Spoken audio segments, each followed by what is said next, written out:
Now let's explore contacts. Contacts are the foundation of your system. Every person you interact with, whether lead, client, or partner, has a contact card where all their information and activity is stored.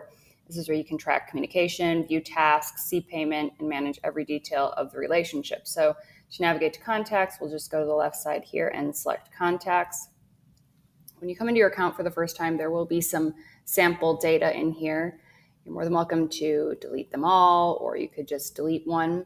You'll delete a contact by selecting them and then hitting the trash can option, and then you have to write delete and then hit the red delete button.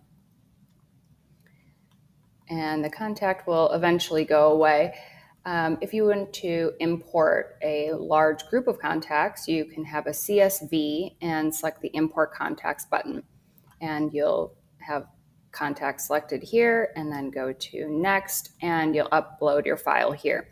And the system's pretty intuitive in terms of matching the columns that you have in your CSV to the fields that you have on your contact forms.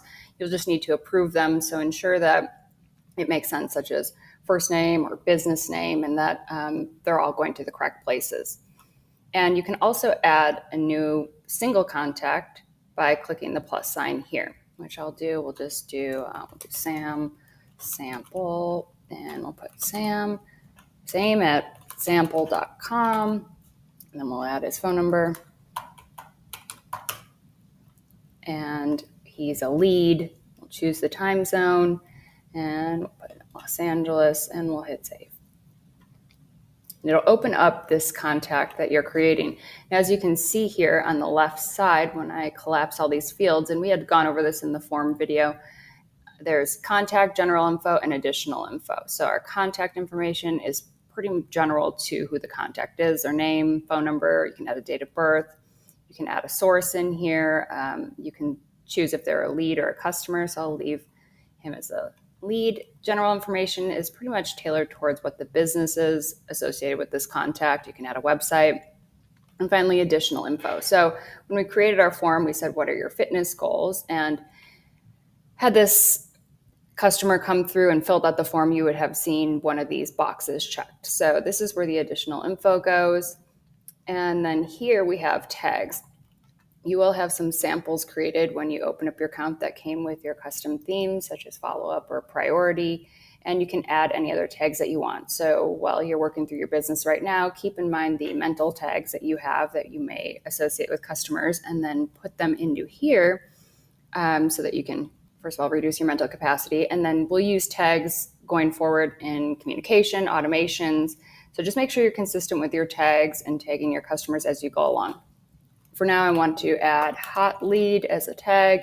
And if it isn't already in your system as a tag, you can just add it here. And then we'll have the automation. So in a future video, we'll go over the automations, but if they're actively in one, you will see it here, or you will add one, and you can put them into a workflow from this view. Additionally, if a customer says stop on some communication, that'll automatically put them into DND. And we'll actually move over to the middle column now. So if a customer were to say no, or they don't want to be contacted by you anymore, we'll hit the DND button, and that'll show up in here. So any activity that happens with a customer, if they were to text you back, if you have your phone number set up, or if they were to email you, you would see all that communication here. You can send them, or you can, if they are not on DND, which I'll show you here, you could actually make a call from here. You can send them a message on WhatsApp, an SMS, a text message here, or an email. And while you're doing so, you can attach a file, or if you had to collect the payment, there's so many options of things that you can do in your communication here. And like I said, you can do it through WhatsApp, email, or whatever associations that you have connected. You can also have an internal comment that wouldn't go to them. It'll all be tracked here. So let's look over at the right side, which is activity. If this customer had visited our website and filled out a form, you would see that activity here. So it gives you an idea of the activity with the customer in terms of how they've interacted with your business. If you want to create a task such as I need to collect a consent form from this customer, I can create a task here and add a description. The due date, I want it to be due on the 31st at 8 a.m. And then I'll assign it to myself and I'll click save. So you can create tasks within here per the contact. When you want to manage your own tasks and you want to see them all for yourself, you'll just come into the contacts and go to tasks and you'll see all the tasks listed there. Moving over, if we have notes here, if I wanted to add a note, I could add, if this contact came in and had a workout session with me and they said that their dog's name is Snacks, you could write that in here and it could help with your personalization moving forward and managing your relationship. It's just a nice personal touch as a pro tip.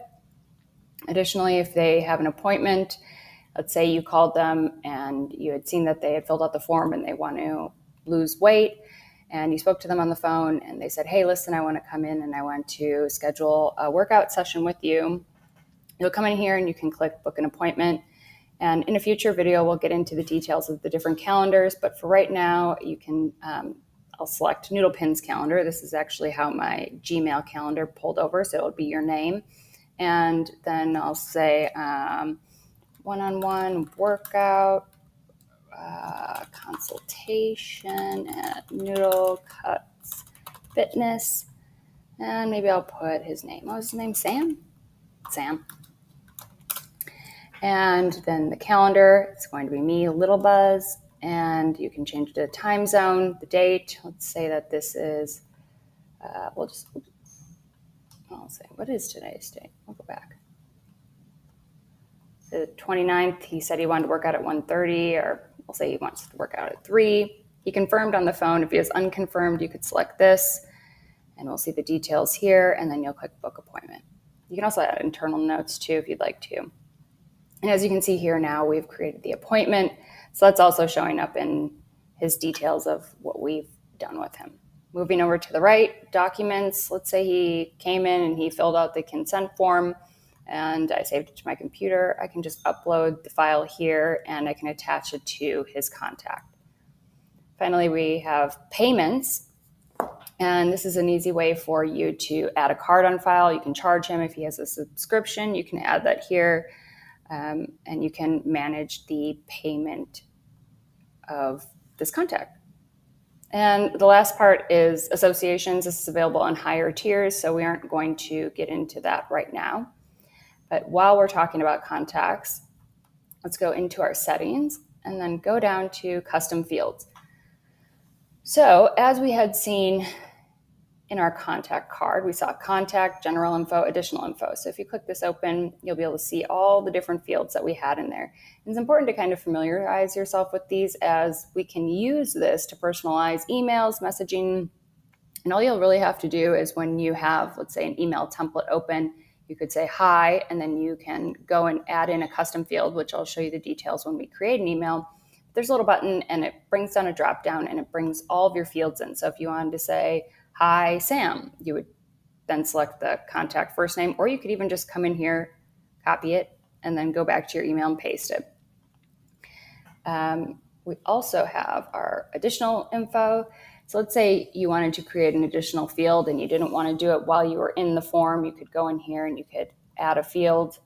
And let's say I want to create another custom field in the additional info, and it's for people who attended a pre-workout party at our gym. So I could click next, pre-workout party attended, and I'll keep it in the contact. It's an additional info, so it could be yes, add an additional value, no, and I can save it. And this will go into their contact card. So if I wanted to go back into Sam's contact, and I would go to his additional info and hit the drop down if he attended, and I could put yes. And then in the future, I could send out an email where it's contingent on this custom field. If it was yes or no, like, hey, thanks for attending our party. So you can use this in a variety of ways.